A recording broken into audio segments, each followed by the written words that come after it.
السلام علیکم۔ Consumer T V میں آپ سب کو خوش آمدید کہتے ہیں۔ ناظرین کرام، عجیب و غریب بارڈرز میں ہم پہلے نمبر پر جس بارڈر کا ذکر کریں گے وہ ہے متحدہ عرب امارات اور عمان کے بارے میں۔ عمان کی ایک ریاست مادھا اور متحدہ عرب امارات کی ایک ریاست نہوا، یہ ایک ایسی عجیب و غریب ریاستیں ہیں کہ اگر آپ نقشے میں دیکھیں تو متحدہ عرب امارات کے اندر ہی عمان ہے، پھر عمان کے اندر پھر جو ہے متحدہ عرب امارات کی جو ریاست ہے نہوا وہ ہے۔ 1940 میں سرحدی تنازع ہوا، لیکن امریکہ اور انگلینڈ نے بیچ بچاؤ کرا کے ایک جولیا واکر ایک قانون دان تھے، انہیں مختص کیا کہ ان کے سرحدی تنازع کو ختم کیا جائے۔ لہٰذا اس علاقے یعنی مادھا اور نہوا کے جو امیر تھے، انہوں نے مادھا کے امیر نے کہا کہ میں عمان سے شمولیت اختیار کرتا ہوں، اور نہوا کے امیر نے کہا کہ میں متحدہ عرب امارات سے شمولیت کرتا ہوں۔ 1980 کی دہائی کے بعد اب کوئی سرحدی تنازع نہیں ہے، بلکہ وہ ایک دوسرے سے متفق ہیں۔ دوسرے نمبر پر جو ہم عجیب و غریب بارڈر کا ذکر کریں گے وہ ہے آذربائیجان کی ایک علاقہ جسے ہم نخچیوان کہتے ہیں۔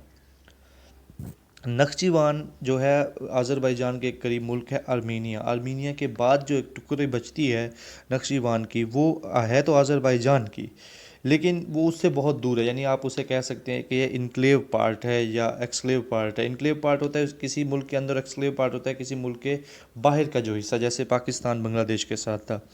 1918 میں جب سوویت یونین کے پاس یہ علاقہ تھا تو جاتے جاتے انہوں نے آرمینیا کو وہ علاقہ نہیں دیا، بلکہ وہ دیا آذربائیجان کو۔ آرمینیا کے بعد جو علاقہ آیا وہ زینجی زور تھا، اور 1991 کے بعد یہ علاقہ اب آذربائیجان کے پاس ہے۔ اس علاقے میں جو مطلب اب خود مختاری ہے وہ آذربائیجان کے پاس ہے۔ دوسرے نمبر پر ہم جس عجیب و غریب بارڈر کا ذکر کریں گے وہ ہمارے پاس ہے اٹلی کے اندر ہی ایک ملک ہے ویٹیکن۔ ویٹیکن سٹی یا ویٹیکن ایک کنٹری ہے، اس کے بارے میں بات کریں گے۔ یہ ایک چھوٹا سا ملک ہے جہاں پر آپ نے اس کا نام سنا ہوگا، جہاں پر پوپ ہیں یا جہاں جو عیسائیوں کے بڑے گرجا گھر ہیں وہاں پر۔ 1929 میں یہ ویٹیکن نے اعلان کیا تھا کہ ہم اٹلی سے الگ ہیں، یعنی ہماری اپنی ایک خود مختار سٹیٹ ہوگی، جو ایک مذہبی پوائنٹ آف ویو سے ان کا ایک اپنا فیصلہ تھا، جہاں پر تقریباً 10,000 لوگ رہتے ہیں، اور یہ 108 ایکڑز میں پھیلا ہوا اس کا رقبہ ہے۔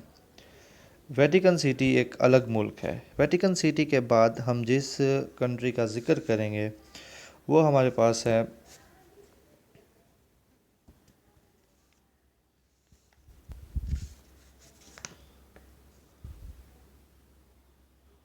رشیا۔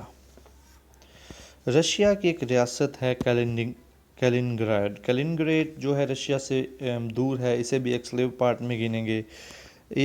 اس میں یہ ہے جی 1,51,000 اسکوائر کلومیٹر پہ پھیلا ہوا، جہاں 1 ملین لوگ رہتے ہیں۔ یہ رشیا سے تقریباً 300 کلومیٹر دور ہے، لیکن پھر بھی یہ رشیا کی ہی اسٹیٹ گنی جاتی ہے یا رشیا کا علاقہ گنا جاتا ہے، لیکن رشیا سے دور ہونے کے باوجود بھی یہ جو بالٹک سی تک رسائی کے لیے جو رشیا کو جگہ چاہیے تھی، جو ورلڈ وار 2 کے بعد اسٹالن نے 1939 میں یہاں پر رسائی کرنے کے بعد 1943 میں یہ جگہ جو ہے وہ رشیا کے پاس ہے، کیونکہ اس کا مقصد، یہ جگہ رشیا کے پاس ہونے کا مقصد یہی تھا کہ جرمنی کو ویک کیا جائے، اور تب سے اب تک یہ جگہ رشیا کے پاس ہے۔ یہ بھی ایک عجیب و غریب بارڈر ہے کہ جو رشیا سے دور ہونے کے باوجود اب بھی جو ہے رشیا کا ہی حصہ ہے۔ دوسرے نمبر پر جو آخری نمبر پر ہمارے پاس ہے وہ ریاست ہے الاسکا، جو امریکہ کی ہے، اور رشیا کا جو سائبیریا کا علاقہ ہے، وہ ملتی جلتی جو سرحدیں ہیں وہ ابھی بھی ایک دوسرے کے قریب ہیں، یعنی ہمیں ایسا لگتا ہے کہ رشیا امریکہ سے بہت دور ہے، لیکن ایسا نہیں ہے۔ اگر ہم دنیا کو گول مان لیں تو رشیا اور امریکہ بہت قریب ہیں۔